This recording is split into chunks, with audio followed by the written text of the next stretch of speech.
नमस्कार. आज आपण 2026 सालाबद्दल एका अत्यंत गंभीर हवामान इशाऱ्यावर बोलणार आहोत, ज्याचे परिणाम खूप दूरगामी असू शकतात. चला जरा सविस्तरपणे समजून घेऊया की हे नेमकं प्रकरण आहे तरी काय. तर सगळ्यात मोठा आणि महत्त्वाचा इशारा आहे तो म्हणजे 2026 मध्ये सुपर एल निनो येण्याच्या शक्यतेबद्दल. यामुळे होऊ काय शकतं तर अनियमित पाऊस, प्रचंड उष्णतेच्या लाटा आणि काही ठिकाणी तर दुष्काळासारखी गंभीर परिस्थिती. साहजिकच हा विशेषतः आपल्या शेतकऱ्यांसाठी एक खूप मोठा धोका आहे. पण मग हा सुपर एल निनो म्हणजे नेमकं काय? काय भानगड आहे ही? चला या इशाऱ्यामागे जे वैज्ञानिक कारण आहे ना ते आधी समजून घेऊया. एकदम सोप्या भाषेत सांगायचं झालं ना तर एल निनो म्हणजे प्रशांत महासागरातलं जे पाणी आहे त्याचं तापमान अनपेक्षितपणे वाढणं. ही एक पूर्णपणे नैसर्गिक हवामान घटना आहे, पण तिचे परिणाम मात्र मोठे असतात. आणि जेव्हा हीच तापमान वाढ विचार करा सामान्यापेक्षा खूप जास्त होते, तेव्हा त्याला म्हणतात सुपर एल निनो. ही समुद्रात होणारी घटना वाटली तरी ती संपूर्ण जगाच्या हवामानाचा समतोल बिघडवून टाकते. तुम्हाला आठवत असेल 1997-98 आणि 2015-16 मध्ये सुद्धा असाच सुपर एल निनो आला होता. आणि तेव्हा भारतासह अनेक देशांमध्ये तीव्र दुष्काळ आणि हवामानात मोठे बदल झाले होते. म्हणूनच हा इशारा इतका महत्त्वाचा आहे. बरं, मग तज्ज्ञांच्या मते हे सगळं कसं घडत जाईल त्याची एक अंदाजित वेळरेषा बघूया. असं म्हटलं जातंय की जून ते ऑगस्ट 2026च्या दरम्यान याचे पहिले परिणाम दिसायला लागतील. आणि वर्षाच्या शेवटी म्हणजे 2026च्या अखेरीस परिस्थिती बरीच गंभीर होऊ शकते.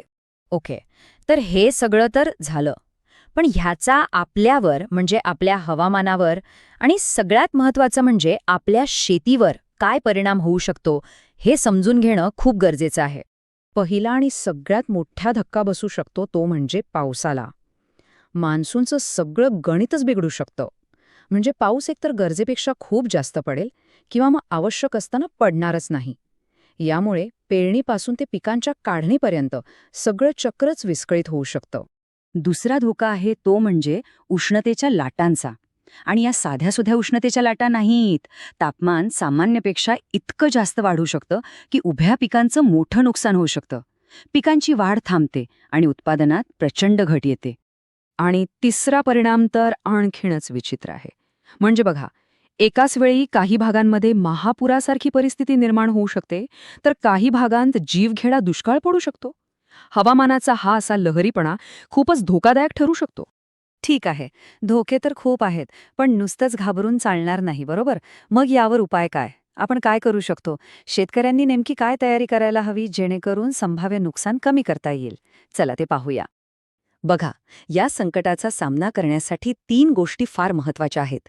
पहिली गोष्ट म्हणजे जलसंधारण, म्हणजे पाण्याची जास्तीत जास्त साठवणूक करणं आणि त्याचा जपून वापर करणं. दुसरं, हवामान खात्याच्या अंदाजांवर सतत लक्ष ठेवून त्यानुसार शेतीच्या कामांचं नियोजन करणं. आणि तिसरं, जे आपल्या सगळ्यांच्याच हातात आहे, ते म्हणजे जास्तीत जास्त झाडं लावणं, कारण पर्यावरणाचा समतोल राखायला याचा खूप मोठा फायदा होतो. तर या सगळ्या चर्चेतून एक गोष्ट तर आपल्या लक्षात आली असेल की योग्य नियोजन आणि जागरूकता हेच या संभाव्य संकटाचा सामना करण्यासाठी आपलं सगळ्यात मोठं हत्यार आहे.